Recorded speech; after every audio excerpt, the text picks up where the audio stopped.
This video is only for education and learning purpose. Investments and trading in share market is highly risky. Do at your own risk. हम किसी भी तरीके की कोई भी share market से related tips या सर्विसेज नहीं देते हैं, ना ही हमारा कोई पेड ग्रुप या कोई पेड सर्विस है। हेलो ट्रेडर्स, आई होप आप सब लोगों की ट्रेडिंग अच्छी चल रही है। आज भी आप लोगों ने अच्छे प्रॉफिट्स कमाए होंगे, और जिन लोगों ने प्रॉफिट नहीं कमाए हैं या जिनको छोटा मोटा बड़ा लॉस लगा है, हताश नहीं होना, घबराना नहीं है। मार्केट है, होता है, कल वापस से रिकवर कर लेंगे या पैसा कमा लेंगे। टेंशन नहीं लेने का, ठीक है। मार्केट ऐसा ही होता है, कभी अच्छा कभी बुरा, ठीक है। बस बुरा कम होना चाहिए, अच्छा ज्यादा होना चाहिए।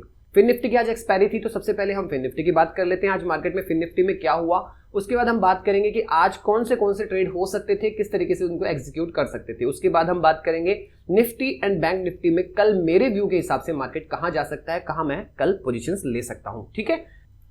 तो सबसे पहले देखेंगे तो चाहे फिन निफ्टी हो, चाहे बैंक निफ्टी हो, चाहे निफ्टी हो, तीनों के अंदर ही जो पहली कैंडल थी काफी ब्लोइंग कैंडल थी। किसी ने कॉल्स होल्ड पे रख रखे थे तो उनको अच्छा प्रॉफिट हुआ होगा। जिन लोगों ने पुट को होल्ड करके रखा था और मार्केट ओपन होने के बाद एग्जीक्यूट नहीं किया अपने ट्रेड्स, उनको लॉसेस का सामना करना पड़ा होगा। उसके बाद फिन निफ्टी में मार्केट ने आज क्या किया, फिन निफ्टी ने मार्केट में पहली कैंडल 200 EMA से रिटेस्ट करके नीचे कैंडल क्लोज करी, अगेन दूसरी कैंडल 200 EMA के ऊपर क्लोज करी।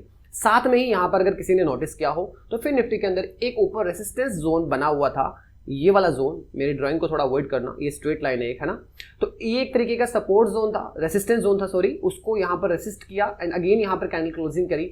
यहीं पर दो डबल कंफर्मेशन हुए। एक तो हमारा रेसिस्टेंस टूटा, अच्छा खासा था, है ना। यहाँ पर काफी बार मार्केट रुका था, अगर देखोगे तो यहाँ रुका, यहाँ रुका, यहाँ रुका, अगेन यहाँ रुका, रुकता हुआ आया, यहाँ पर क्लोज हुआ। तो यहाँ पर हमारे पास दो कंफर्मेशन थी कॉल साइड में जाने की। अगर यहाँ से कोई गया हो तो अगेन यहाँ पर अगर किसी ने घुसा है तो कहीं ना कहीं कॉल के अंदर छोटे मोटे प्रॉफिट्स कमाए होंगे। उसके बाद आने के बाद यहाँ पर 50 EMA कहीं ना कहीं ऊपर आता हुआ 200 EMA के आसपास आ गया। दोनों EMA एक साथ कमाइंड से हो गए और यहाँ पर हमने किया थोड़ा सा वेट। यहाँ पर मुझसे एक ट्रेड छूटा बिकॉज मेरे को जाना पड़ गया। यहाँ पर जब यहाँ पर मार्केट था इस जगह पे, तो यहाँ पर मैं 19,500 की पुट को देख रहा था। 19,500 की पुट इस टाइम चल रही थी 50 से लेकर 55 के बीच चल रही थी। मेरा उसको लेने का कुछ ना कुछ यहाँ तक का आइडिया था। मैं यहाँ नहीं ले रहा था, हालांकि 50 EMA को बार बार रेसिस्ट कर रहा था, लेने को ले सकते थे, बट मेरा कहीं ना कहीं मुझे लग रहा था कि ये जो शेप बनी हुई थी कुछ इस तरीके से, मार्केट एक बार थोड़ा सा ट्रैप करने के मूड में चलता है आजकल, तो एक बार कहीं ना कहीं मार्केट ऊपर आएगा। मैं यहाँ कहीं इसको, इस पोजीशन को यहाँ कहीं मैं लेने की सोच रहा था। कहीं ना कहीं मैं सोच रहा था कि ये 45 से 48 के बीच अगर मेरे को कहीं मिलता है तो I will take it in good quantity.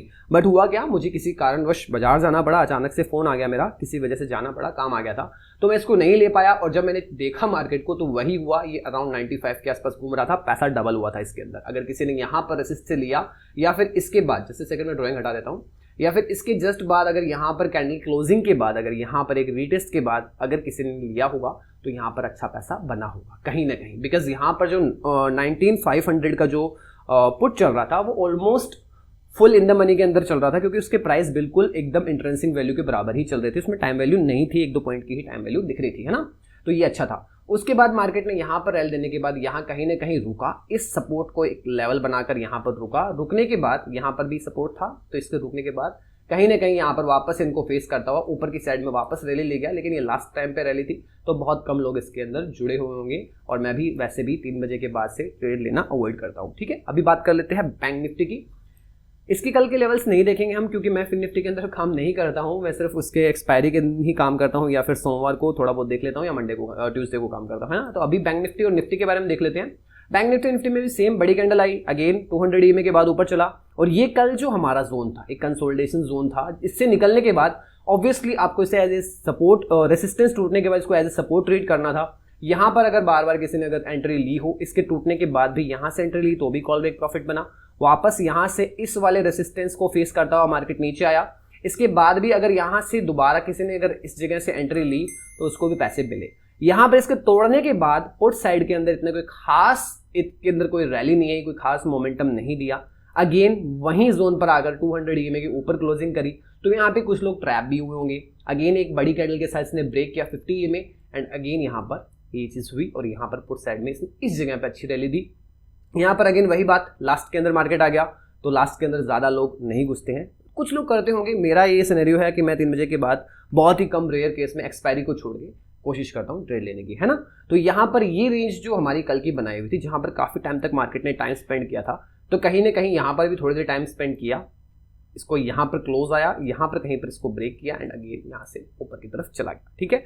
अब ये वाला यहाँ पर एक सपोर्ट फेस कर रहा था मार्केट, सॉरी रेसिस्टेंस फेस कर रहा था। आप सपोर्ट एंड रेसिस्टेंस में थोड़ा सा फंबल मत होना, मैं जब ऊपर की तरफ बात कर रहा हूँ तो चाहे सपोर्ट निकले चाहे रेसिस्टेंस निकले, वो रेसिस्टेंस ही होता है, इतना थोड़ा सा कॉमन सेंस यूज करना है, ठीक है। अभी बात कर लेते हैं निफ्टी की। निफ्टी के अंदर भी सेम, निफ्टी के अंदर जिन लोगों ने कॉल होल्ड पे रखी उनको अच्छा बेनिफिट मिला होगा, इसके बाद भी कॉल्स के अंदर कोई गए हैं तो उनको अच्छा बेनिफिट मिला। उसके बाद निफ्टी एक कहीं ना कहीं आकर एक जोन के अंदर इतना भयंकर तरीके से फंस गया कि बस ऊपर नीचे scalp on high and bottom पे दे रहा था। अगेन इसके अंदर भी यहाँ पर ब्रेकडाउन आया, लेकिन इसके अंदर जो इसने ब्रेकडाउन यहाँ पर दिया, क्योंकि यहाँ पर कोई ब्रेकडाउन था नहीं, इस जोन का ब्रेकडाउन यहाँ आया इस बड़ी कैंडल के साथ, तो भागते चोर के लंगोट में कोई नहीं बैठता है, क्योंकि हो सकता है यहाँ से वापस वीक के अंदर स्पाइक दे दे।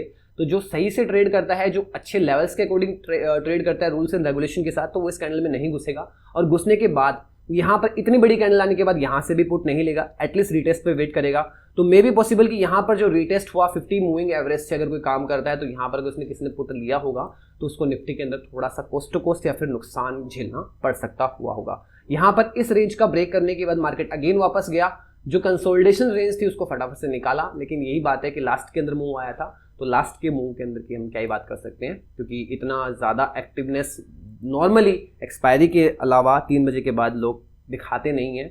कुछ ट्रेडर्स होते हैं जो दिखाते हैं, हैवी ट्रेडर्स होते हैं, प्रोफेशनल मान लो बहुत ज़्यादा तो बात अलग है, लेकिन मोस्टली 3 बजे के आसपास कहीं ना कहीं सब लोग थोड़े से हताश हो जाते हैं या थोड़े टायर्ड हो जाते हैं, तो अपना टाइम निकाल लेते हैं। अब बात कर लेते हैं कल के लेवल्स की, कल मार्केट में क्या हो सकता है। देखो निफ्टी ऑलमोस्ट हमारे अपने टॉप पे खड़ा है, निफ्टी का जो ऑल टाइम हाई है 886 है, यहाँ से ज़्यादा दूर नहीं है, 150 पॉइंट के दूर है। तो यहाँ पर निफ्टी कहीं ना कहीं वहाँ आने की रोकने की कोशिश करेगा। निफ्टी की हमेशा एक बात आपने नोटिस करी हो, तो निफ्टी इस जोन को छोड़कर कहीं ना कहीं स्ट्रांग होने की कोशिश कर रहा है और कहीं ना कहीं ये टेस्ट करने की कोशिश करेगा। अब निफ्टी के लेवल्स देख लेते हैं, निफ्टी के कल के लेवल्स क्या हो सकते हैं हमारे पास, उनकी फटाफट से चर्चा कर लेते हैं, ठीक है। हम जब लेवल्स निकालते हैं तो फ्लैट काइंड ऑफ सिचुएशन मानकर लेवल्स निकालते हैं। अगर गैप अप गैप डाउन होता है तो उसको आप सपोर्ट को रेसिस्टेंस या रेसिस्टेंस को सपोर्ट की तरह ट्रीट कर सकते हैं। सबसे पहला जो हमारा रेसिस्टेंस लेवल कह दो, अगर यहीं कहीं मार्केट खुलता है थोड़ा सा इसी के आसपास नीचे की तरफ, तो सबसे पहला रेसिस्टेंस या सपोर्ट जो भी खुलेगा वो 720 से 725 के आसपास को जो लेवल है, कहीं ना कहीं ये वाला जो लेवल है, इसी जगह ही एक रेसिस्टेंस को फेस करने की कोशिश करेगा। मार्केट अगर खुलता है, ऊपर खुलता है, तो ये आपका एक सपोर्ट बन जाएगा। सेकंड, अगर मार्केट ऊपर की तरफ ही ड्राइव करने की कोशिश करता है कल, क्योंकि ये यहाँ पर एक अच्छा लेवल है 720 से जो 25 का लेवल है, अगर आप थोड़ा सा यहाँ पर एक चीज़ नोटिस करोगे, जस्ट सेकंड में चैनल ले लेता हूँ, तो ये जो लेवल है ये आपका एक अच्छा लेवल है। कहीं ना कहीं मार्केट रुकने की कोशिश कर सकता है, ऊपर जाता है तो एक सपोर्ट ले लेगा, नीचे आता है जैसे कि अगर ऊपर मार्केट खुला तो जब वापस नीचे आएगा तो एक सपोर्ट ले लेगा। ये क्या बना दिया जस्ट सेकंड, एक सेकंड में इसको थोड़ा सा छोटा कर लेता हूँ। अगर मार्केट ऊपर की तरफ आता है तो ऊपर जाने के बाद मार्केट अगर ऊपर निकलता है तो कहीं ना कहीं जब वापस नीचे की तरफ आएगा तो इसका एज सपोर्ट ट्रेड करेगा, और नीचे खुलता है तो इसको एज ए रेसिस्टेंस ट्रेड करेगा। तो ये लेवल अच्छा है, थोड़ा सा इसका ध्यान रखना कल, ठीक है। इसके बाद अगर हम देखते हैं तो इसके बाद सीधा 775 से लेकर 80 के आसपास का हमारे पास सीधा का सीधा लेवल आता है, जो कि ये लेवल है। इसको निकाल देता है और कहीं अगर स्टॉप नहीं करता है तो ये वाला जो लेवल है, ये वाला लेवल हमारे आगे एक अच्छे रेसिस्टेंस का काम कर सकता है, जो कि अच्छी बात है। एंड उसके जस्ट बाद अगर निकलता है तो सीधा लेवल निकल कर आता है 845 880 के आसपास का, जो कि यहाँ कहीं बनता है। यहाँ से लेवल निकलने के बाद यहाँ ऑल टाइम हाई के आसपास भी मार्केट आ जाएगा, 845 850 के आसपास का लेवल है, और यहीं पर ही हमारा ऑल टाइम हाई है जो कि है 887 का 886 का। तो ये जोन आपके लिए काफ़ी अच्छा रहेगा। इतना जोन है जो यहाँ पर फेस करने के बाद या तो रुकने की कोशिश करेगा और मोस्टली रुकने की कोशिश करेगा। बाकी देखो क्या होता है कल के मार्केट में। सपोर्ट की बात करें तो यहाँ पर अगर हम सपोर्ट की बात करते हैं तो support levels as it is रहेंगे जो कल हमने आपको बताए थे, बिकॉज मार्केट ऊपर है तो support level as it is रहेंगे। लेकिन स्टिल कल कहाँ से सपोर्ट लेना शुरू कर सकता है मार्केट, अगर नीचे आता है तो पहला सपोर्ट हमें दिखने को मिलेगा लगभग 701 के आसपास, जो कि ये लेवल है। इसी रेंज का जो सपोर्ट है वही हम एज ए पहला सपोर्ट मान के चलेंगे। ये जो आपका पहला सपोर्ट बनेगा ऑलमोस्ट यहाँ पर 700 के आसपास बनेगा, ठीक है। तो इसके बाद जस्ट सेकंड, इसके बाद जो हमारा सपोर्ट बनेगा वो बनेगा 685, ये वाला लेवल 685 के आसपास का लेवल है, जहां पर ये जो नीचे का बॉटम यहाँ पर इसने सपोर्ट लिया था वही सपोर्ट बनेगा। और ये सपोर्ट वर्क करते हैं, आप चाहोगे तो पीछे की तरफ नोट करने की कोशिश करोगे तो यहाँ पर भी मार्केट रुका था, अगेन यहाँ पर भी मार्केट रुकने की कोशिश किया था। और सपोर्ट कभी भी कोई एक पॉइंट नहीं होता है, एक कुछ 4-5 पॉइंट्स का एक वैल्यू होती है, जहां पर एक रेंज होती है जहां पर मार्केट रुकने की कोशिश करता है। उसके बाद सीधा आएगा मार्केट 660 से 665 के आसपास। ये जो रेंज है ये सपोर्ट का काम करेगी। अगेन ये टूटती है तो हमारे पास तीसरी रेंज यहाँ पर आ जाएगी 630 से 640 के आसपास, यही रेंज जहाँ पर ये आज का जो लो बनाया था, आज का जो मोस्ट जो लो था उसके आसपास ही, और यहीं पर ही एक जोन पीछे भी क्रिएट होया हुआ है। तो ये वाला 630 से 40-45 के आसपास या 630 से 40 के बीच की जो रेंज है वो आपका अल्टीमेट लास्ट टॉप क्लास का जो सपोर्ट है उसका काम करेगा। यहाँ तक आने की संभावना कम है मार्केट की, क्योंकि मार्केट अभी ऑल टाइम हाई को टेस्ट करने के लिए जा सकता है। ठीक है, बैंक निफ्टी की बात करते हैं। बैंक निफ्टी के अंदर हम देखते हैं तो फटाफट से लेवल्स की बात करते हैं, क्योंकि आई थिंक वीडियो थोड़ी सी लंबी हो चुकी है, इतना आप वेट नहीं करोगे क्योंकि ज़्यादा बहुत बोलता है, लेकिन कोई बात नहीं, लेवल्स अच्छे से बताने ज़रूरी होते हैं, अदरवाइज सीधा अगर मैं लाइन्स बनाकर भी रख दूंगा तो कोई वो वाली बात नहीं। अब बैंक निफ्टी की बात करते हैं तो कल हमारा सबसे पहला जो रेसिस्टेंस है वो बन के सामने आएगा 160 से 170, यानी कि मार्केट अगर फ्लैट खुलता है तो ये अगर यहाँ खुलता है तो ऑब्वियसली ये चीज़ जो है आपका जस्ट अ सेकंड में यहाँ पर एक चैनल क्रिएट करता हूँ, तो ये एज ए सपोर्ट या रेसिस्टेंस तो काम करेगा ही करेगा। जैसे जिस तरीके से मार्केट खुलेगा, ऊपर खुलेगा तो सपोर्ट काम करेगा, नीचे खुलेगा तो रेसिस्टेंस का काम करेगा। इसके बाद जो रेसिस्टेंस हमें देखने को मिलेगा वो 160 पे देखने को मिलेगा, ये वाला लेवल, ये वाला जो लेवल है 160 से 170 वाला, ये हमारे इसकी जस्ट बाद हमारा एज ए रेसिस्टेंस का काम कर सकता है, एज ए रुकावट का काम कर सकता है। ठीक है, एंड इसके बाद हमारा जो आएगा वो आएगा 220 का लेवल। ये जो लेवल है 220 वाला लेवल, यहाँ से अगर मैं निकालूँ तो ये जो लेवल है 220 वाला, यहाँ पर मार्केट रुकने की कोशिश कर सकता है। अगेन उसके बाद सीधा हम जाएंगे तो 340 तक के लिए हमारे पास कोई रुकावट नहीं है, यहाँ तक के लिए हम अभेद रूप से जा सकते हैं। डिपेंड करता है मार्केट पे, बाकी मार्केट जहाँ रुकना चाहे वहाँ भी रुक सकता है, लेकिन अकॉर्डिंग टू द चार्ट यहाँ तक जाना चाहिए।